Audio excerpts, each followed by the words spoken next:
The Mizuno Neo Vista, the first generation of this shoe, the blue version that you've seen on the channel, was one of my biggest surprises of 2024. Therefore, I have high expectations for the Neo Vista 2. How is it? Is it better than the Vista 1? What can you do with this shoe? I'll try to answer everything in this first impression review. Hey everyone, welcome back on the channel. My name is Alex. In today's video, we are doing a first impression review of this shoe, the Mizuno Neo Vista 2. I have had only one run in this shoe. It's a 10K run. This is just to be transparent for disclosure. And this is why this is a first impression review.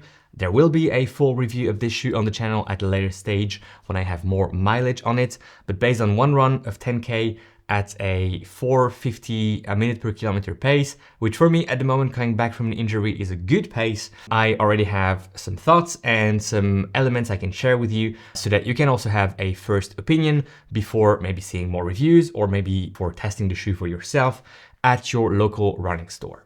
This shoe will release on June 1st. I do not have the retail prices, but from what I know, it didn't change compared to the Vista 1. What's new on this shoe? And first of all, let's go through the specs very quickly. In terms of weight, we're looking at 285 grams in my size US 11, EU 45. This is just 2 extra grams or 3 extra grams compared to the Vista 1, still around that 10 ounces weight, which is, you know, for a shoe that can basically be your all-rounder type of shoe, it's a decent weight. Looking at the stack height, we're looking at 44.5 millimeters in the heel, 36.5 in the forefoot for that 8 millimeter drop. No difference compared to the Neo Vista 1, or just the Neo Vista, the OG Neo Vista, if you will. So everything stays similar here.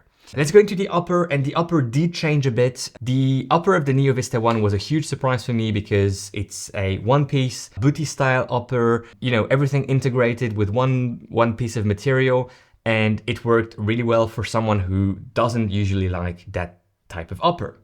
Now here on the Vista 2, you still have that booty upper with a stretchy tongue, a good placement of, you know, anti-pressure features on that upper material. The heel is still fairly similar in terms of construction. However, it's good news or bad news depending on what your expectations are and what your experience was with the Vista 1. This is a bit more baggy now and it offers a bit more volume compared to the Vista 1. For me, this is not necessarily going in the right direction because I prefer the more snug upper of the Neo Vista 1, and I have a bit of heel movement in this shoe in the heel. Nothing dramatic, it remains a very good booty style upper for, again, someone who technically doesn't like and usually doesn't like booty style uppers like myself. Now, if yourself, you were a bit too tight in the Vista 1, if you were looking for a bit more volume, for something a bit more accommodating, a bit more loose, a bit more relaxed, the upper of the Vista 2 is going in the right direction for you. And I expect for a shoe like this one, like an all-rounder type of shoe that you can do many different things in your shoe rotation, this is something that people might enjoy. So a more relaxed upper. The upper material itself changes also a bit. It's a bit less, let's say, stretchy and pliable. It's a bit more rigid. And that also, I think, goes with that idea of it being a bit less close to your foot because it cannot conform as much as the upper of the Vista 1 did on top of your foot. I do like the design of the upper. I do like that sort of little addition here. It's a nice color feature and I can expect that on even more colorful versions of this shoe, this will add an even nicer touch to the design. Same goes with the Mizuno logo that, I don't know if it's Crazy Bird. I don't think it's Crazy Bird, but it's something bird or bird something. This is a bird essentially. And it has that sort of oilish, you know what I mean? Like, you know, when oil or petroleum spills on the ground, it does that sort of thing. And this is what the bird is like here. Anyways, I like it. It's, you know, it's very different from the looks of the blue original Neo Vista, which also had something nice to it. I do prefer this. White shoes for some reason are nice. Anyways, looking at the midsole, because this is where everything is changing or many different things are changing. Yes, the specs are the same. 44.5 in the heel, 36.5 in the forefoot, 8 millimeters drop. Yes, the rocker is very similar, if not identical to the rocker, positioning and effect of the Vista 1. The plate is still a glass fiber reinforced nylon plate that you can see right here, meaning that it's very flexible. It's very, you know, it has that sort of very nice natural effect. It's not natural at all, but it's not as rigid and as demanding on the lower legs and feet as a carbon plate, which is definitely stiffer and makes you run differently. This is a bit more natural. It has some flex, both here in the forefoot, but also in that longitudinal plane. You can see it has some nice torsion, which makes it very nice for people who are not necessarily looking for any stability feature. They just want a natural, smooth experience. This is exactly what this shoe is offering. However, the big changes in the midsole are in the foam of this shoe. The foam compound is still Mizuno NZ Next, but there's a tweak here because there's a couple of layers of this foam. The bottom layer that you can see right here, maybe you can see it on camera, especially on the nice B-roll that my dear colleagues shot. There's a darker layer, which is the bottom layer here. That's exactly the same material, the same foam compound as on the Vista 1. And then there's a top layer, a bit more white, a bit cleaner, and that's the same compound as on the Neo Zen. The Neo Zen, remember, is a shoe that released at the end of 2024, around TRE.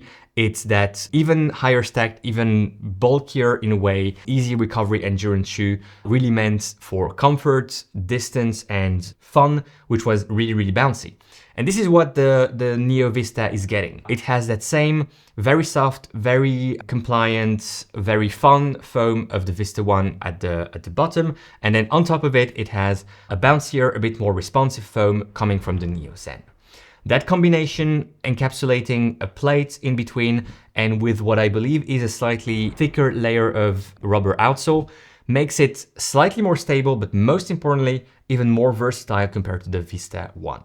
The Vista 1 was a fantastic shoe because it was already an all-rounder. You could take it from easy paces up to, faster paces. At least you could pick up the pace. It wasn't necessarily a shoe meant for sessions, for intervals, threshold, but it was a shoe that could handle very nicely pace pickups, and you could have really lots of fun with the Vista 1.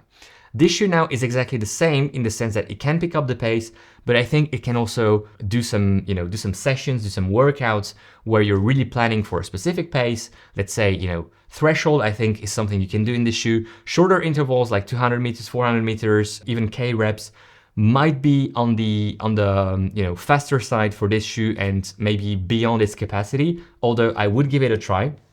But I think this shoe is really nice for up-tempo work, threshold work, but also that easy recovery jog that you want to do on a Monday morning after a Sunday long run. And therefore, it's even more versatile, and I think this is where this shoe is really gaining compared to the Vista 1.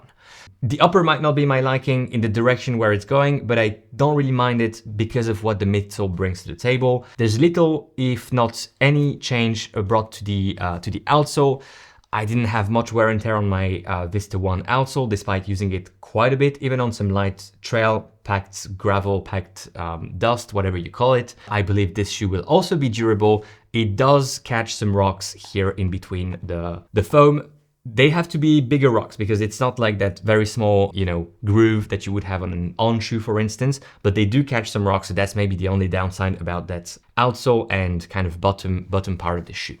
Provided the price doesn't change, and I can confirm in the comments, I will pin a comment as soon as I know about the price point. Provided it doesn't change, this shoe is a banger. The Vista 1 was already a highly appreciated shoe for a good reason. It's a fun, relatively stable, quite affordable, let's say, not very affordable, but quite affordable shoe that can do many things. And this is just a notch more fun, a notch more stable, and a notch more versatile for the same price point. So just go try it out because it's definitely worth your attention. Thanks a lot for watching. Enjoy your run today. Enjoy your ride. Go beyond your limits, and I shall see you in the next one. Bye-bye.